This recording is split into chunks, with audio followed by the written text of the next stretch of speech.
janji, langit selalu biru. Pagi hari ini saya memberikan tema yaitu brokenness. Berasal dari kata broken. Kalau brokenness itu permukaan. Kalau broken hancur kan? Tapi kalau brokenness itu permukaan. Sama-sama katakan permukaan. Saudara yang dikasihi Tuhan, masalah berat yang kita hadapi terkadang membuat kita merasa seperti mau mati saja. Tadi sudah disaksikan oleh saudara Irfan, dia harus menahan rasa sakit yang ada di dalam tubuhnya. Dan kadang-kala pada waktu kita ada di dalam rasa sakit, rasanya kita, Tuhan, penderitaan ini sangat berat sekali. Rasa mau mati saja. Karena sudah gak kuat dengan apa yang kita alami. Itu sebabnya Alkitab selalu mengajarkan kepada kita untuk tetap berjaga-jaga dengan berdoa. Tetap kita berjaga-jaga dengan berdoa. Kenapa? Karena kita bukan orang yang kuat.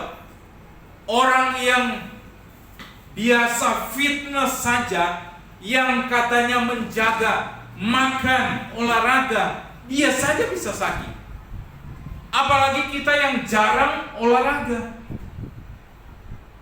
Maka harus menjaga kondisi kesehatan kita. Sekarang ini sedang terjadi perubahan cuaca dari panas ke musim hujan. Itu realitas, saudara. Kalau panas sekali. Tapi ini yang harus kita alami, bahwa setiap orang harus berjaga-jaga, berdoa, dan dekat dengan Tuhan. Itu yang harus kita lakukan hari-hari ini. Kalau tidak, maka kita menjadi orang-orang yang tidak kuat. Kenapa? Karena tantangan, pergumulan, persoalan itu makin besar dan menimpa setiap kehidupan kita. Jadi kalau orang masih hidup, tidak ada namanya dia tidak menghadapi masalah. Selalu ada masalah.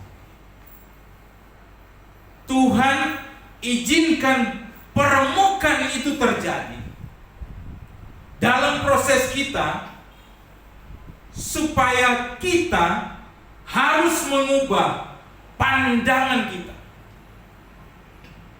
Sekali lagi, Tuhan izinkan proses masalah terjadi dalam hidup kita, supaya pandangan kita berubah. Katakan pandangan berubah. 2, 3. Pandangan berubah. Kenapa pandangan kita harus berubah? Karena selama ini mungkin pandangan kita salah. Pandangan kita keliru. Kita melihat bahwa Tuhan itu marah kepada Adam dan Hawa karena mereka melanggar perintah Tuhan untuk jangan makan buah yang Tuhan sudah tetapkan. Tuhan mengusir Adam dan Hawa agar tidak jatuh lebih dalam di dalam dosa. Maka Alkitab katakan pada waktu Tuhan mengusir Adam dan Hawa, maka pohon yang satu itu langsung diproteksi oleh Allah agar jangan Adam dan Hawa ini melakukan hal yang sama pada pohon yang sudah mereka makan. Jadi Allah langsung proteksi supaya mereka jangan lebih dalam jatuh di dalam dosa. Saudara yang dikasih Tuhan, kadang-kadang kita sudah tahu dosa, tapi kita masih lagi, kita kejar.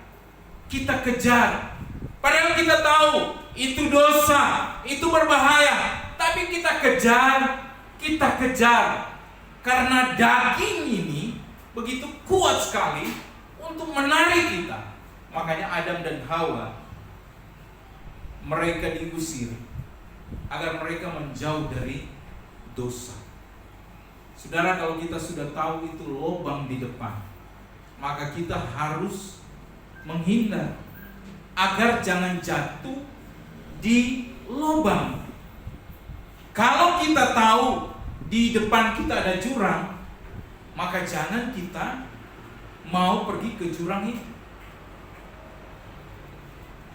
Adam dan Hawa diusir oleh Tuhan, tetapi bukan Tuhan juga membiarkan mereka, tetapi Tuhan juga menyiapkan apa yang mereka butuhkan. Jadi di satu sisi Tuhan tegas sama mereka, tapi di satu sisi Tuhan juga menyediakan segala keperluan mereka. Dengan kata lain, Adam dan Hawa harus mengalami namanya proses peremukan atau brokenness. Tuhan masih berbaik hati dan masih memberikan yang terbaik buat Adam dan Hawa. Saudara yang dikasihi Tuhan, bicara proses peremukan yang akan kita belajar pagi hari ini dari Matius 26 ayat 36 sampai 46. Brokenness ini terjadi kepada Yesus sendiri. Peremukan. Alkitab berkata Yesus sampai di Getsemani.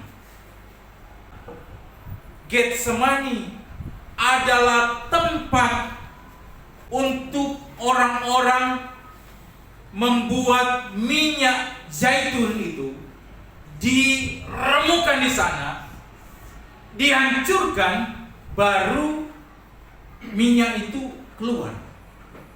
Sama seperti kalau ibu-ibu, saya lihat istri kalau di rumah mau peras santan. Nah, peras santan itu kelapa sudah diparut, taruh, lantas diperas dengan begitu kuat sehingga keluar santan yang kental. Kira-kira peremukan brokenness itu begitu, diputar sehingga keluar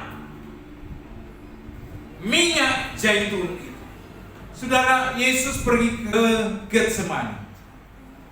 Dia pergi, dia bawa murid-muridnya untuk berdoa. Firman Tuhan katakan, maka mulailah ia merasa sedih dan gentar. Kenapa Yesus sedih dan gentar? Karena ini bicara dosa manusia, dosa dunia ini, dia harus tanggung. Jadi dosa dunia ini dia harus ambil. Dan ini tidak main-main. Dia merasa sedih sekali, bahkan gentar. Tetapi saya mau katakan, kita manusia mengalami sedih, gentar, itu biasa. Tidak apa-apa saudara sedih, saudara merasa gentar, tidak apa-apa. Alkitab katakan Maka mulailah ia merasa sedih dan gentar. Lalu katanya kepada mereka, Yesus ngomong kepada murid-muridnya, hatiku sangat sedih, seperti mau mati rasanya. Ini pergumulan yang hebat tuh, saudara. Ini pergumulan yang tidak main-main, pergumulan yang sangat berat. Makanya dia berkata, tinggallah di sini, kepada murid-muridnya. Hatiku sangat sedih, tinggallah di sini.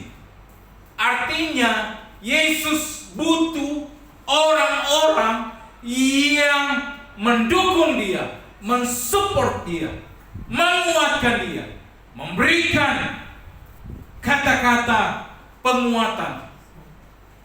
Saudara yang dikasihi Tuhan, di dalam pergaulan kita dibutuhkan orang-orang yang bisa mendukung kita, mensupport kita, yang memberikan kita semangat lagi.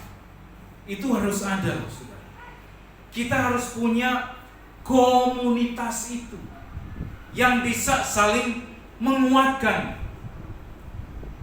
Dan komunitas itu saudara bisa dapat kepada orang yang dia sungguh-sungguh sama Tuhan, dia cinta sama Tuhan. Tapi kalau orang yang tidak cinta sama Tuhan, tidak sungguh-sungguh sama Tuhan, saudara tidak akan temukan teman-teman yang begitu. Tapi kalau dia cinta Tuhan, dia sungguh-sungguh, maka dia akan ikut memikirkan, apa sih pergumulan kita? Apa yang saya bisa buat dia? Kemarin Pak Gembala pergi jenguk satu ibu yang sakit, dirawat di rumah sakit Sentul. Adiknya ini udah, aduh Pak Yohanes, mungkin bisa lewat kakak saya ini di mobil. Sabar saja, percayalah. Dia tidak tenang. Aduh, saya minta didoakan. Ya baik, kita doakan. Tapi kamu harus belajar sabar dan tenang. Waktu kami pergi doakan kakaknya di rumah sakit, waktu habis doa, seolah-olah tidak terjadi apa-apa. Tapi pada waktu kami pulang jam 6 sore, dia telepon saya, Pak, ini kakak saya sudah sadar dan berbicara dengan lancar. Ini videonya. Dari situ saya katakan, Tuhan Yesus itu baik. Dia bilang, terima kasih Pak, saya bisa jumpa Bapak dan teman-teman yang lain yang bisa menguatkan saya di tengah-tengah saya sedang menghadapi pergumulan ini. Jadi saudara, arti kehadiran kita bagi seseorang yang sedang hadapi masalah itu sangat penting. Jangan selalu diukur arti kehadiran kita adalah uang. Bukan. Dia butuh pundaknya itu kita elus. Dia butuh pundak kita untuk kepalanya bisa bersandar kepada kita, supaya dia makin kuat.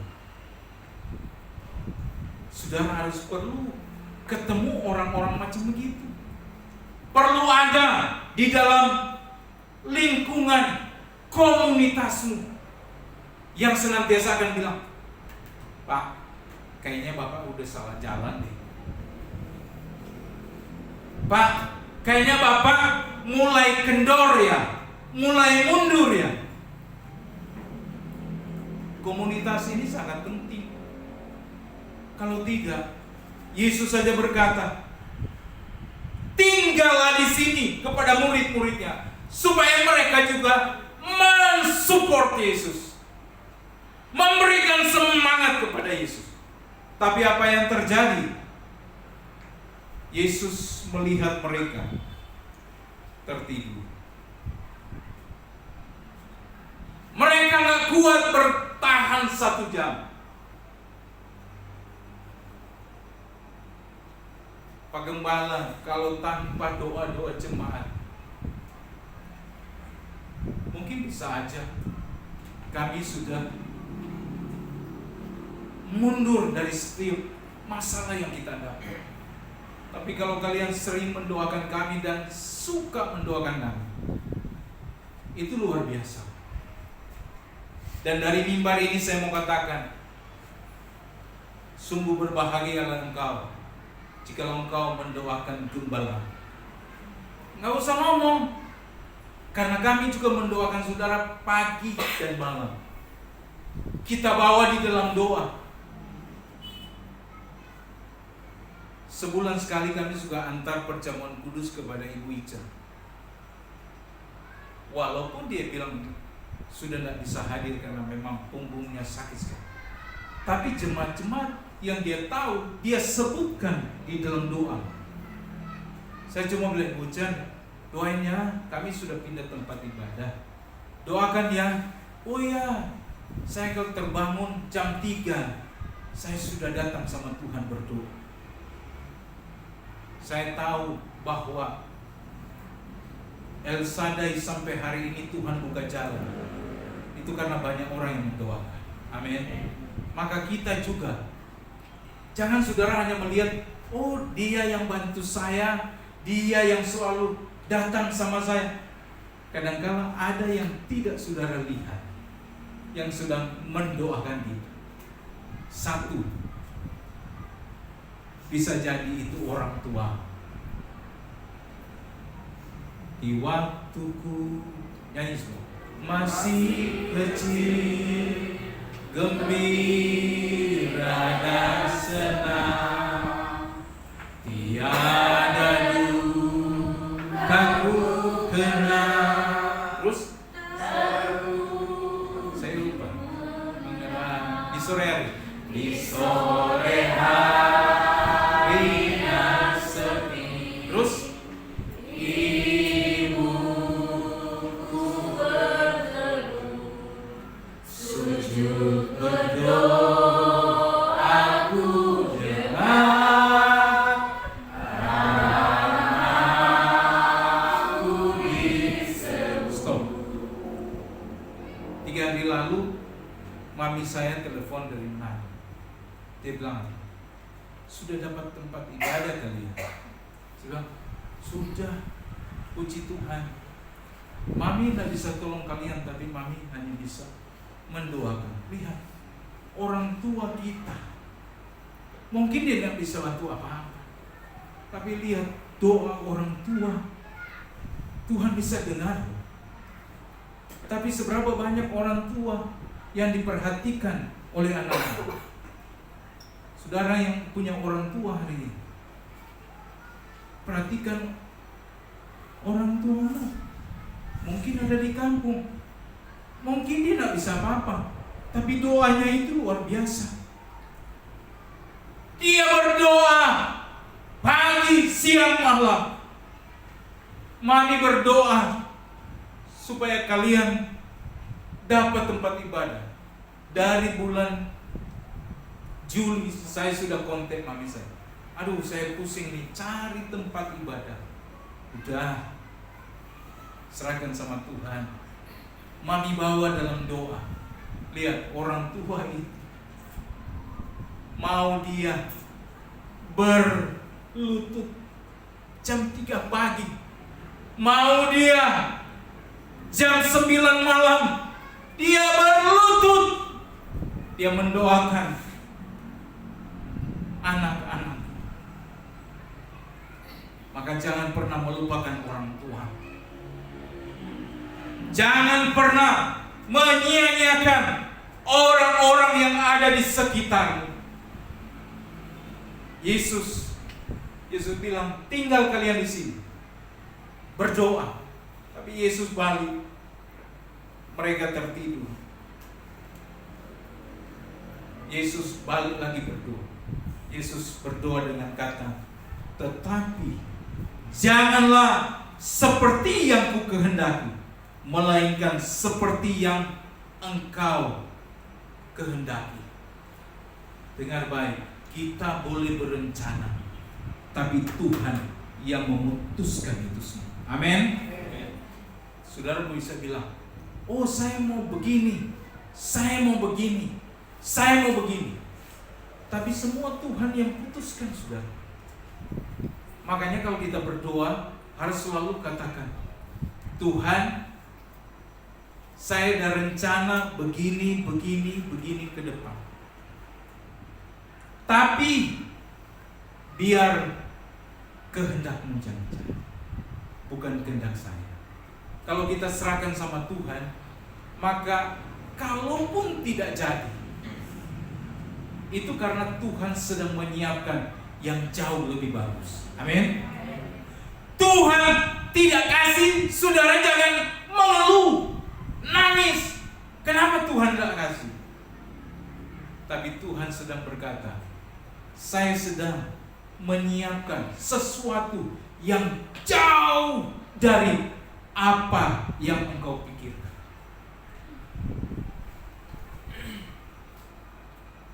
Murid-muridnya tertidur. Sampai 3 kali Yesus datang, mereka tertidur. Tertidur di sini adalah gambaran orang-orang zaman sekarang yang terlena dengan dunia ini dan bersifat masa bodoh dengan berita keselamatan. Saudara yang dikasihi Tuhan, saya lihat satu ilustrasi yang dibuat oleh seseorang. Kalau sampai megatrust itu terjadi, waduh, itu walaupun gedung pencakar langit di Jakarta, itu kalau sudah air laut naik, nggak ada apa-apa itu. Kita pun pergi ke puncak, nggak ada apa-apa itu. Itu tingginya gelombang luar biasa sekali. Sekarang saya bertanya, ya Tuhan, kalau ini harus terjadi, apa yang harus kita lakukan? Sebanyak apapun harta kita yang kita simpan, nggak ada artinya. Gambaran orang-orang tertidur adalah orang-orang yang masa bodoh dengan berita keselamatan. Makanya kita harus berjaga-jaga. Tuhan Yesus bilang sama murid-muridnya, 1 jam kamu berdoa, 1 jam kamu bergumul. Saya pikir-pikir 1 jam itu bukan waktu yang lama. 1 jam itu singkat loh, saudara. Kita kalau main handphone bisa lama. Coba saudara pikir, kita ibadah di sini paling 9.15, 9.20 sudah selesai. Tapi waktu kita sama Tuhan 1 jam loh. Masih bisakah kita bertahan untuk berdoa? Ayat selanjutnya berkata, berdoalah supaya kamu jangan jatuh ke dalam pencobaan. Maka kita harus banyak berdoa. Berdoa supaya jangan kita jatuh dalam pencobaan. Alkitab berkata, roh memang penurut, tetapi daging lemah. Pada waktu kita mau berdoa, udah sepakat ini, ayo anak-anak berdoa. Pada waktu lipat tangan, maka daging kita lemah. Mulai gitu.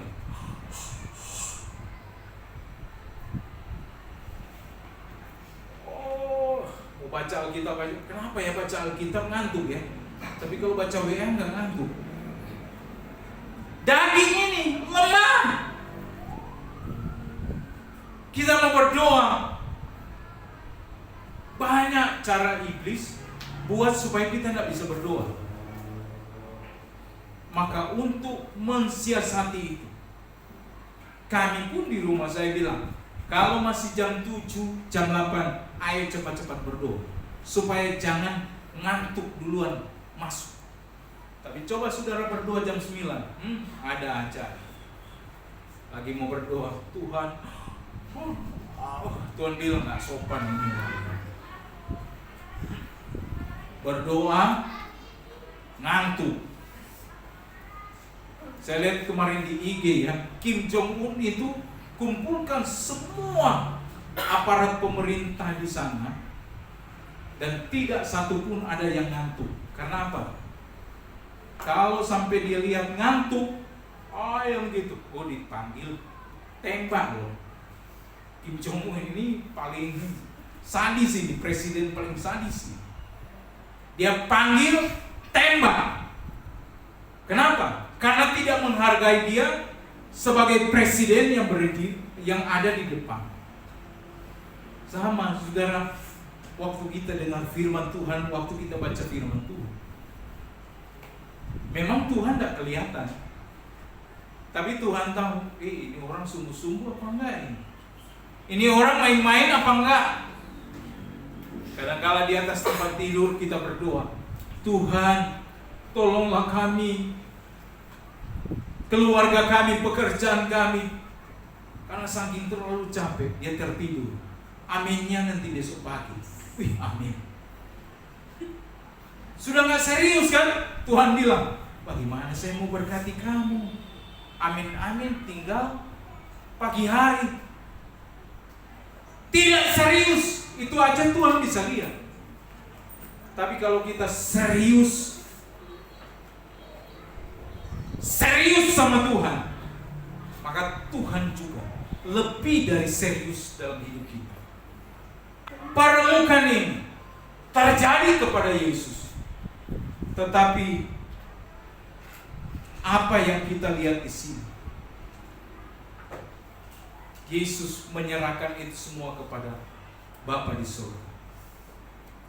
Jadi Tuhan Yesus, kalau orang tanya kepada kita ya, pada saudara, katanya dia berkuasa.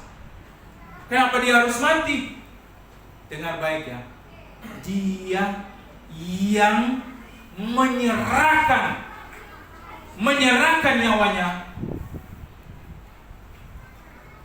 kepada Bapa.